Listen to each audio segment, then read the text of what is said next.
हौसले बुलंद करके तो देख, तुझे तेरा मुकाम मिल जाएगा। कर हौसला, अकेला चल कर तो देख, तुझे देखकर ये काफिला खुद ब खुद बन जाएगा।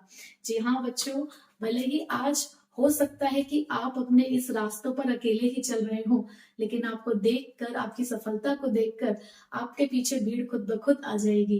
तो बच्चों, इसी जोश के साथ आज है हमारा डे 2 ऑफ मिशन सक्सेस, जिसके अंदर आज हम पढ़ने वाले हैं अपने chapter number 2 and 3 of accountancy, जो कि है गुडविल और change in profit sharing ratio. तो अपने सफर को आगे बढ़ाते हैं और देखते हैं कि गुडविल के अंदर किस तरीके से वैल्यूएशन की जाती है। चैप्टर 2 गुडविल हम लोग स्टार्ट कर रहे हैं। तो सबसे पहले थोड़े से बेसिक कॉन्सेप्ट सीख लेते हैं, कुछ बेसिक थ्योरी। जैसे कि सबसे पहले गुडविल, एमसीक्यू के अंदर कई बार या रीजन असर्शन के अंदर ये एक क्वेश्चन पूछ लिया जाता है कि गुडविल कौन सा एसेट है। तो ये हम सभी को पता है कि देखो गुडविल एक इंटेंजिबल एसेट है, बट वो फिक्टिशियस एसेट है या नहीं, इसका कंफ्यूजन रहता है। तो गुडविल एक फिक्टिशियस एसेट नहीं होता। फिक्टिशियस एसेट्स क्या होते हैं? एक इस तरीके के एसेट्स जिसका खर्चा इस साल भी लिखा जाता है, यानी कि जिसको इस साल भी रिकॉर्ड किया जाता है और उसका कुछ पार्ट आगे आने वाले सालों में राइट ऑफ किया जाता है। ठीक है, ये कुछ प्रीपेड एक्सपेंसेस होते हैं हमारे। तो गुडविल सिर्फ एक इंटेंजिबल एसेट है, कोई भी फिक्टिशियस एसेट नहीं है। इसकी वैल्यूएशन सब्जेक्टिव होती है, यानी कि पर्सन टू पर्सन डिफरेंट होती है। It depends upon the assessment of valuer, यानी कि जो भी इसकी वैल्यूएशन कर रहा है उस पर डिपेंड करता है कि इसकी वैल्यू कितनी होगी। ठीक है, यानी कि उसने कौन सा मेथड अप्लाई किया है। और जो चीज आपको यहाँ याद रखनी है, AS26, पूरी पार्टनरशिप में आपको AS26 तो याद रखना ही है, जो कि ये कहता है that goodwill is not to be recognized in the books of accounts unless consideration is paid for it। यानी कि गुडविल को आप बुक्स में तब तक एज एन एसेट रिकॉर्ड नहीं करोगे जब तक उसके लिए आपने कोई पैसा या पैसे के बराबर कोई चीज ना दी हो। यानी कि मनी और anything which is equivalent to the money अगर ना दिया गया हो, तब तक आप गुडविल को एज एन एसेट रिकॉर्ड नहीं कर सकते। तो that means only purchase goodwill is recorded in the books. Purchase goodwill he books of accounts में रिकॉर्ड की जाती है। तो गुडविल हमारे पास दो तरीके की है, परचेज गुडविल और सेल्फ जनरेटेड गुडविल।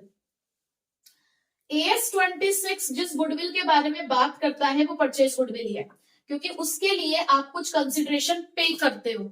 और अगर कभी भी आपको इसको कैलकुलेट करना हो तो आपके एसेट्स और लाइबिलिटीज का जो डिफरेंस होता है, यानी कि एसेट्स माइनस लाइबिलिटी, आपको गुडविल की वैल्यू देता है and it is recorded in the books as an asset. और इसी को आप एज एन एसेट रिकॉर्ड करोगे और आगे आने वाले टाइम पे अगर जरूरत पड़ेगी तो इसको राइट ऑफ भी कर दिया जाता है।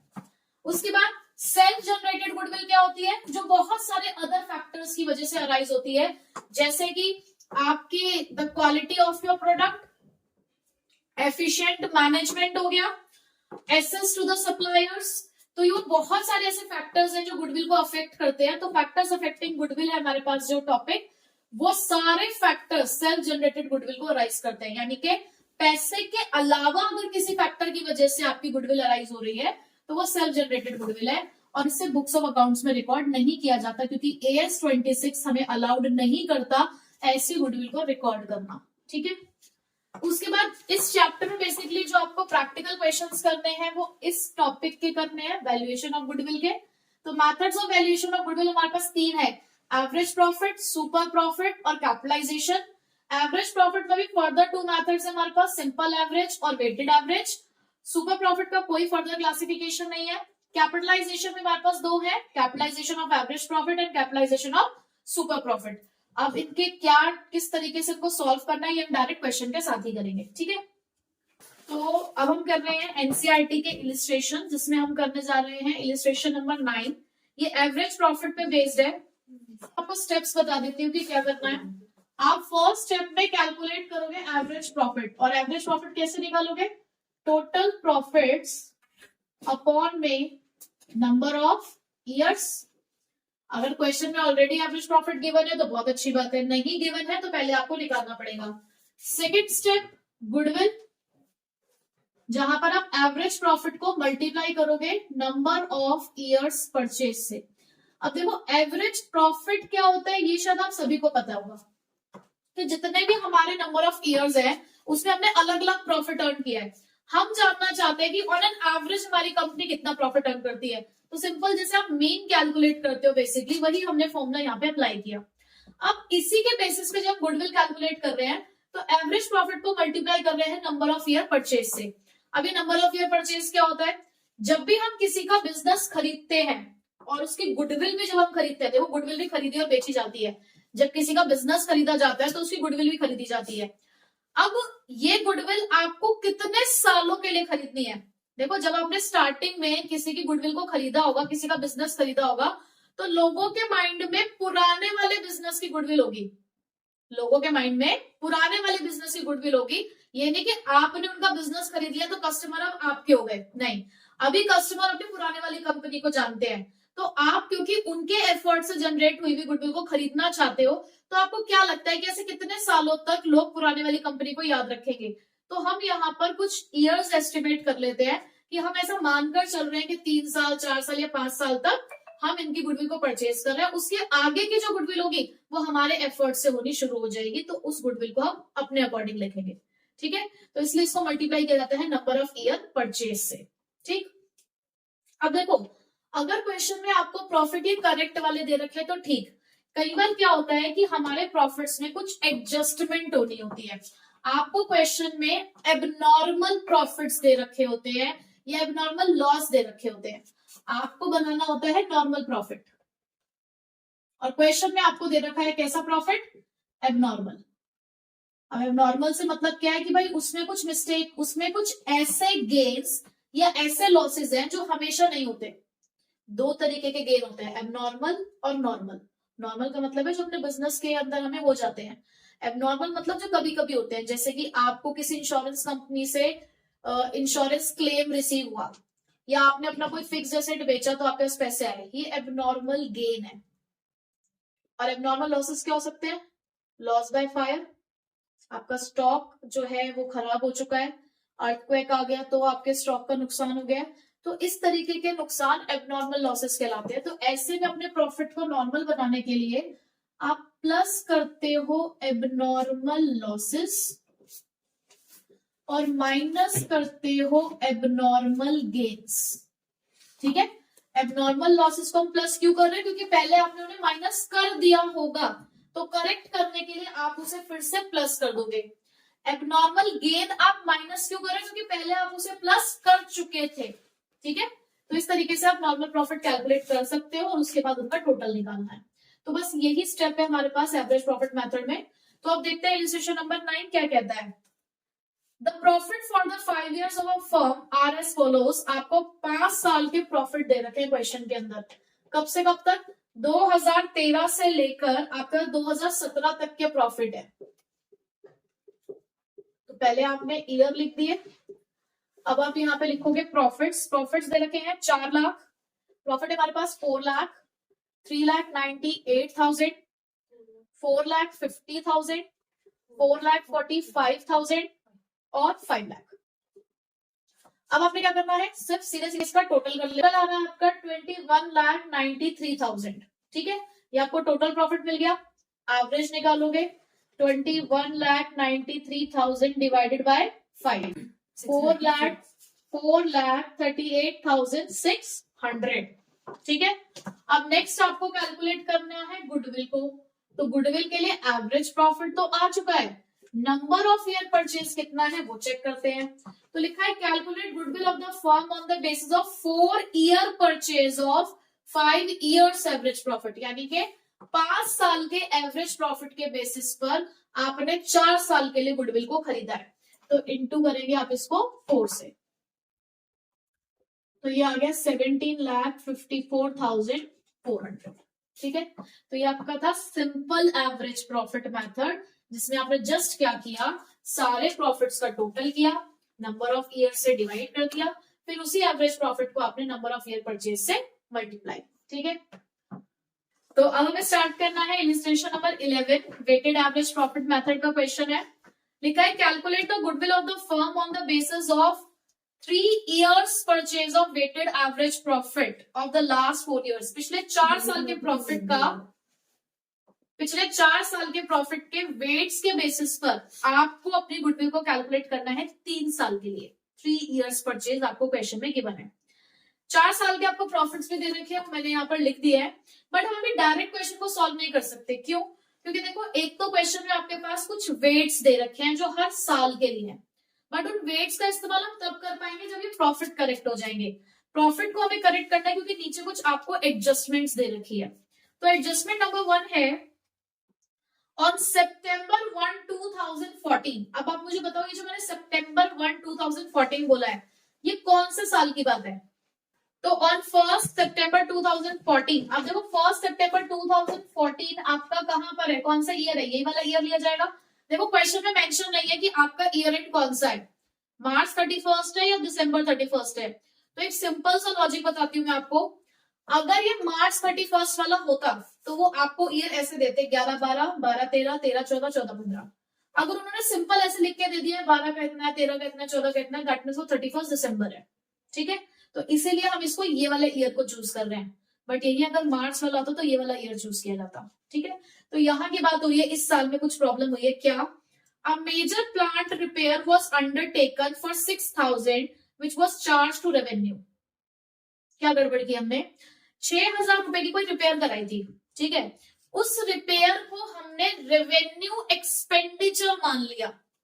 क्या मान लिया उसको? Revenue expenditure. अब देखो दो तरीके के एक्सपेंडिचर होते हैं, कैपिटल और revenue. Profit and loss account में सिर्फ रेवेन्यू एक्सपेंडिचर आते हैं। अगर आप कोई भी कैपिटल एक्सपेंडिचर करते हो तो उसका इफेक्ट बैलेंस शीट पे जाता है। बट हमने गलती से क्या किया, ये 6,000 रुपए इस 2014 के प्रॉफिट में से माइनस कर दिए। हमने ये मान लिया कि ये 6,000 रुपए हमारा रेवेन्यू एक्सपेंडिचर है। हमने ये गलती से मान लिया, ये था तो कैपिटल एक्सपेंडिचर, बट गलती से हमने इसे रेवेन्यू एक्सपेंडिचर मान लिया और अपने प्रॉफिट को कम कर दिया। तो अब क्या करें? प्लस कर देते हैं। तो आप यहां पर करोगे 6,000 प्लस। ये वाली बात क्लियर है? आगे देखो, आगे क्या हुआ है? The said sum is to be depreciated for the goodwill calculation subject to the adjustment of depreciation at the rate 10% per annum on reducing balance method। इसी 6,000 रुपए के ऊपर आपको क्या करना है? आपको डेप्रिसिएशन लगाना है reducing balance method. Reducing balance method कौन सा होता है? WDV। ठीक है, तो 6,000 का 10% कितना हुआ? 600। सितंबर में किया था तो सितंबर, अक्टूबर, नवंबर, दिसंबर, 4 महीने के लिए निकालना है। तो देखो आपने यहाँ पे सिर्फ सितंबर 1 को ही किया है ये काम, तो सितंबर से लेकर दिसंबर तक का डेप्रिसिएशन लगाना है 4 महीने का इस 6,000 पे। तो वो बैठेगा आपका 200। तो आपने डेप्रिसिएशन को क्या करते हो? डेप्रिसिएशन प्रॉफिट में से क्या होता है? माइनस। तो यहां से हो जाएगा माइनस। क्या आप अगले साल डेप्रिसिएशन नहीं लगाओगे? अगले साल भी तो लगेगा। अब अगले साल कौन से अमाउंट पे लगाओगे? देखो आपके पास वो प्लांट पहले 6,000 का था, आपने 200 का डेप्रिसिएशन लगा दिया, तो अब वो कितने का बचा आपके पास? 5,800 का। तो अब आप लगाओगे 5,800 का 10%। तो यहां से माइनस होगा 580। ठीक है, क्योंकि 5,800 का 10% कितना आया? 580। ठीक है, सेकेंड पॉइंट है the closing stock for the year 2013। अब इस साल की बात हो रही है, 2013 was overvalued by 2,400। आपने इस साल अपने क्लोजिंग स्टॉक को 2,400 रुपए से ज्यादा लिखा हुआ है, यानी कि आपने क्या करा है? ज्यादा लिखा है तो क्या कर दोगे? माइनस। बट एक बात आपको ध्यान रखनी है, किसी एक साल के क्लोजिंग स्टॉक का ओवर वैल्यूएशन अगले साल के प्रॉफिट पर भी इफेक्ट डालता है। क्यों? क्योंकि इस साल का क्लोजिंग अगले साल का क्या बनेगा? ओपनिंग। अब देखो इस साल का क्लोजिंग स्टॉक अगले साल के प्रॉफिट को भी इफेक्ट करेगा, क्योंकि इस साल का क्लोजिंग स्टॉक अगले साल का ओपनिंग बनेगा। अगर आपने क्लोजिंग स्टॉक ज्यादा लिखा होगा ना, तो दैट मीन्स आपका जो ग्रॉस प्रॉफिट निकल कर आया होगा वो ज्यादा निकल कर आया होगा, क्योंकि क्लोजिंग स्टॉक क्रेडिट साइड में लिखा जाता है। ठीक, तो दैट मीन्स जो इस साल आपका प्रॉफिट निकला होगा वो ज्यादा निकला होगा।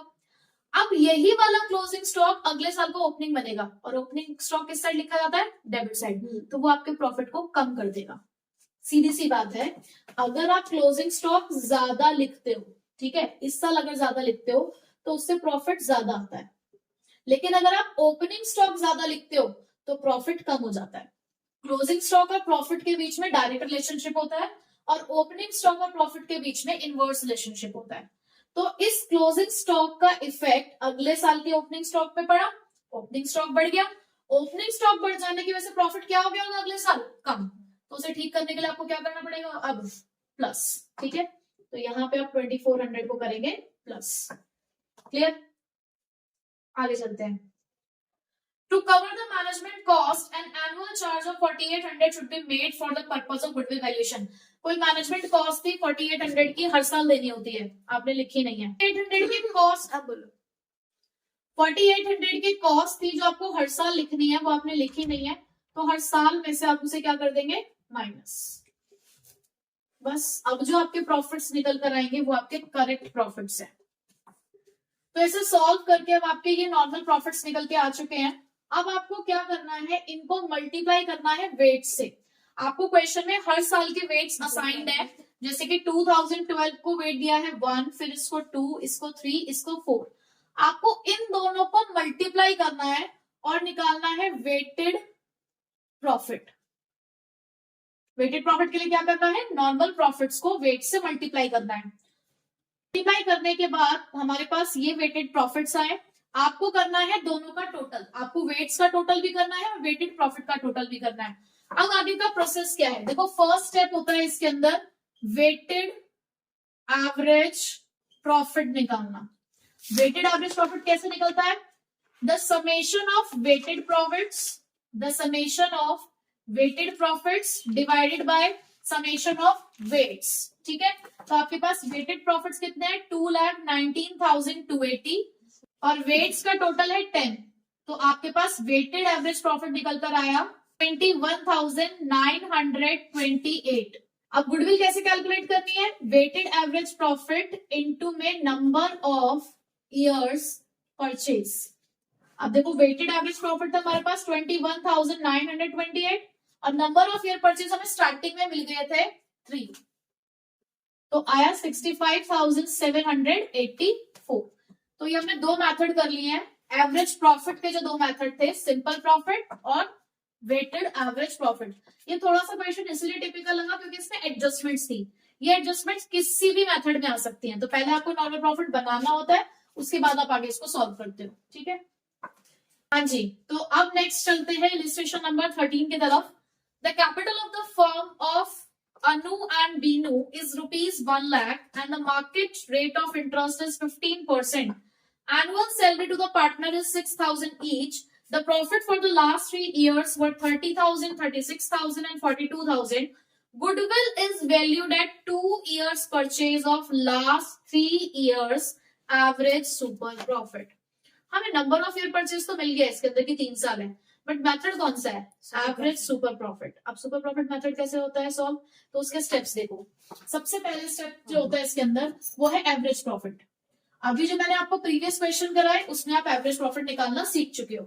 सेकंड स्टेप में आपको निकालना है नॉर्मल प्रॉफिट, जो कि कैसे निकलेगा, कैपिटल एम्प्लॉयड या कैपिटल इन्वेस्टमेंट के नाम से भी हो सकता है ये, into normal rate of return. आपको क्वेश्चन में एक रेट ऑफ रिटर्न दे रखा होगा, आपको उससे इसे मल्टीप्लाई करना है, डिवाइड बाय 100। देखो कैपिटल एम्प्लॉयड लिखा हो, नेटवर्थ लिखा हो, पार्टनर्स की कैपिटल लिखा हो, तो उसका मतलब सेम ही है, ठीक है। एसेट्स और लाइबिलिटीज अगर दे रखे हो तो एसेट्स माइनस लाइबिलिटीज करके भी कैपिटल आ जाती है। उसके बाद थर्ड स्टेप आता है सुपर प्रॉफिट का, कैसे निकालोगे, average profit minus normal profit. और फोर्थ स्टेप होता है गुडविल निकालने का, super profit into number of years purchase. तो चलिए अब इलिस्ट्रेशन नंबर 13 में देखते हैं हमारे पास क्या क्या अवेलेबल है। देखो सबसे पहले मुझे चाहिए एवरेज प्रॉफिट। देखो क्वेश्चन में क्या एवरेज प्रॉफिट गिवन है आपको, कहीं से कहीं तक भी आपको एवरेज प्रॉफिट क्वेश्चन में गिवन नहीं है, ठीक है। तो जरा देखते हैं पहले हम कि एवरेज प्रॉफिट कैसे निकाला जा सकता है। एवरेज प्रॉफिट निकालते कैसे हैं, total profit divided by number of years. अब देखो टोटल प्रॉफिट्स के लिए आपको क्वेश्चन में प्रॉफिट्स दे रखे हैं 30,000, 36,000, 42,000 डिवाइडेड बाय 3। तो ये आ गए आपके प्रॉफिट्स 1,08,000 और इसको 36,000। अब एक गलती मत कर बैठना कि इसी को एवरेज प्रॉफिट मान लो। एक एडजस्टमेंट दे रखी है आपको क्वेश्चन में कि एक एनुअल सैलरी है आपके पास 6,000 रुपए की, 6,000 ईच, और आपके पास टोटल नंबर ऑफ पार्टनर्स कितने हैं? 2। तो टोटल सैलरी कितनी हुई? 12,000। तो आपको यहाँ पे निकालना है पहले एडजस्टेड एवरेज प्रॉफिट, जो कि आप निकालोगे 36,000 में से 12,000 आपको माइनस करना है। तो अब आपके पास करेक्ट एडजस्टेड एवरेज प्रॉफिट कितना आया? 24,000। नेक्स्ट स्टेप क्या होगा अब आपका? नॉर्मल प्रॉफिट निकालने का। नॉर्मल प्रॉफिट के लिए आपको चाहिए कैपिटल एम्प्लॉयड। देखो क्वेश्चन में आपको कैपिटल दे रखी है अनु और बीनू की 1,00,000 रुपए की, तो यही हमारी कैपिटल इन्वेस्टमेंट है, क्योंकि पार्टनरशिप में पार्टनर्स ही तो पैसा लगाते हैं, तो वो 1,00,000 की है। इसके ऊपर मार्केट रेट ऑफ इंटरेस्ट 15%, यानी कि नॉर्मल रेट ऑफ रिटर्न आपको दे रखा है 15%। तो कितने का नॉर्मल प्रॉफिट निकल गया? 15,000। 2 स्टेप हो गए। तीसरा स्टेप आपको क्या करना है? Super profit. कैसे निकलता है? एवरेज माइनस नॉर्मल, यानी कि 24,000 माइनस 15,000, जो कि कितना आया? 9,000। फिर last step goodwill, super profit into number of year purchase. और कितने थे number of year purchase?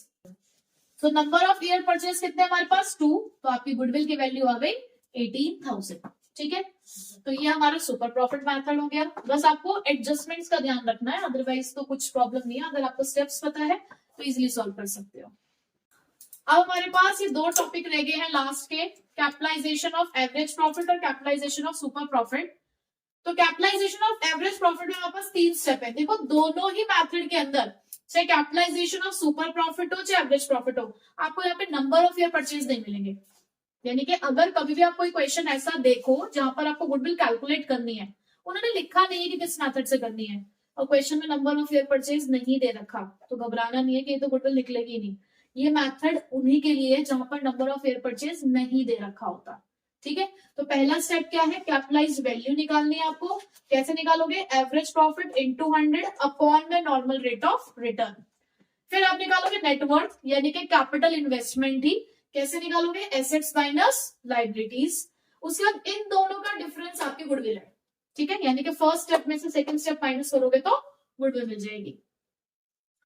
Capitalisation of super profit के लिए आपको सबसे पहले सुपर प्रॉफिट चाहिए, तो मैंने जस्ट अभी आपको सुपर प्रॉफिट निकालना बताया, बिल्कुल वैसे ही आप सुपर प्रॉफिट निकालोगे। और लास्ट में से गुडविल निकालने के लिए सुपर प्रॉफिट इनटू 100 अपॉन में नॉर्मल रेट ऑफ रिटर्न। ठीक है, तो इसी के ऊपर बेस्ड हम इलिस्ट्रेशन नंबर 14 करते हैं। क्या है illustration 14? A business has earned average profit of rupees 1 lakh during the last few years and the normal rate of return in a similar business is 10%. Ascertain the value of goodwill by capitalization of average profit method given that the net assets of the firm is 8,20,000. अब आपको question में सबसे पहले capitalise value निकालनी है, क्योंकि question है capitalisation of average profit का। तो इसके लिए आपकी जो फर्स्ट रिक्वायरमेंट है वो एवरेज प्रॉफिट की है। क्या क्वेश्चन में आपके पास एवरेज प्रॉफिट है? पहली ही लाइन में लिखा हुआ है earned a average profit of rupees 1 lakh. तो ठीक है, हमने 1 लाख रुपीज लिख दिया यहाँ पे एवरेज प्रॉफिट की जगह। इनटू 100 अपॉन में नॉर्मल रेट ऑफ रिटर्न। तो नॉर्मल रेट ऑफ रिटर्न आपको दे रखा है क्वेश्चन में 10।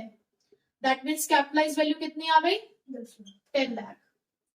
अगला हमारे पास जो अगली रिक्वायरमेंट है वो है नेटवर्थ की। अब क्वेश्चन में नेटवर्थ तो भाई नहीं दे रखा, ना एसेट्स लिखा ना लाइबिलिटीज लिखा, नेट एसेट्स लिखा है। नेटवर्थ को ही नेट एसेट्स कहा जाता है। तो यानी कि सेकंड स्टेप आपके पास क्वेश्चन में ऑलरेडी डन है, आपको करने की जरूरत नहीं है। आपको नेट एसेट्स दे रखे हैं 8,20,000 के। तो थर्ड स्टेप की गुडविल आप कैसे कैलकुलेट करोगे? 10 लाख माइनस 8,20,000, तो आपकी गुडविल आ गई 1,80,000। बहुत सिंपल है। चलो इलिस्ट्रेशन नंबर 15 देखते हैं आप। The goodwill of the firm is to be worked out at 3 years purchase of the average profit of last 5 years, which are as follows. आपको बेसिकली निकालनी है यहाँ पे goodwill 3 years purchase of average profit, यानी कि question में method दे रखा है एवरेज प्रॉफिट का और 3 साल की परचेज है। मैं कैलकुलेट नहीं करूंगी एवरेज प्रॉफिट, यहाँ पर इस क्वेश्चन के अंदर एवरेज प्रॉफिट से गुडविल आप खुद कैलकुलेट करेंगे, मैं करूंगी इस क्वेश्चन को कैपिटलाइजेशन ऑफ सुपर प्रॉफिट से सिर्फ, ठीक है। तो हमारे पास यहाँ पर कुछ ईयर्स दे रखे हैं और बीच में ना एक ब्रैकेट में भी प्रॉफिट दे रखा है, तो जो ब्रैकेट में दे रखा है वो प्रॉफिट नहीं है आपके लिए, वो लॉस है। तो जब आप एवरेज प्रॉफिट निकालोगे तो उसको आपने माइनस करना है, ठीक है, इस चीज का आप ध्यान रखेंगे। सेकेंड पॉइंट दे रखा है आपको, कैपिटल दे रखी है फर्म की 1 lakh, normal rate of return दे रखा है 8%, एवरेज प्रॉफिट दे रखा है लास्ट 5 ईयर्स का 12,000। देखो इलिस्ट्रेशन नंबर 15 में 3 पार्ट है क्वेश्चन के, जो पहला पार्ट है आपका उसको आपने एवरेज प्रॉफिट मेथड से सॉल्व करना है, तो ये आप खुद कैलकुलेट करेंगे। सेकंड जो आपके पास केस स्टार्ट हुआ है उसके अंदर आपको कैलकुलेट करना है सुपर प्रॉफिट मेथड से गुडविल को, ठीक है। तो सुपर प्रॉफिट भी मैंने आपको समझा दिया है, ये भी आप खुद कैलकुलेट करेंगे। थर्ड देखते हैं हम लोग, Ram brothers earn an average profit of ₹30,000। आपको क्वेश्चन में एवरेज प्रॉफिट मिला 30,000 का। उसके बाद विद कैपिटल ऑफ ₹2 लाख, और आपको कैपिटल भी दे रखी है क्वेश्चन के अंदर कितनी, 2 लाख की। नॉर्मल रेट ऑफ रिटर्न है आपके पास 10%।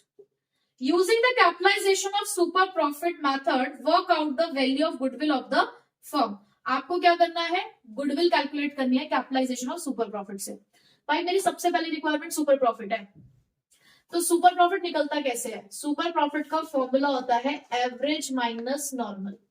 मेरे पास एवरेज प्रॉफिट तो है क्वेश्चन में लेकिन नॉर्मल प्रॉफिट नहीं है, तो नॉर्मल प्रॉफिट कैसे निकलता है, capital employed into normal rate of return. सब कुछ तो दे रखा था क्वेश्चन में, तो आपके पास नॉर्मल प्रॉफिट कितना निकल कर आया, 20,000। तो सुपर प्रॉफिट कितना आएगा, एवरेज प्रॉफिट है 30,000, नॉर्मल प्रॉफिट निकल गया 20,000, सुपर प्रॉफिट आ गया आपका 10,000। बस अब क्या करना है, लास्ट में गुडविल कैलकुलेट करनी है। कैसे कैलकुलेट करोगे, सुपर प्रॉफिट इनटू 100 अपॉन में नॉर्मल रेट ऑफ रिटर्न, तो आपकी गुडविल की वैल्यू आ गई 1 लाख रुपीज। यहाँ पर थर्ड पार्ट करवाया। तो हमने यहाँ पर सॉल्व किया है थर्ड पार्ट इलिस्ट्रेशन 15 का। फर्स्ट और सेकंड आप खुद ट्राई करेंगे क्योंकि वो पुराने कॉन्सेप्ट्स पे है। तो इसी के साथ हमने गुडविल कंप्लीट कर लिया है, गुडविल के 5 मेथड। आपको थोड़े से और क्वेश्चन प्रैक्टिस करने होंगे जहां पर थोड़ी सी पास्ट एडजस्टमेंट्स की और ट्रांजेक्शंस दे रखी हों।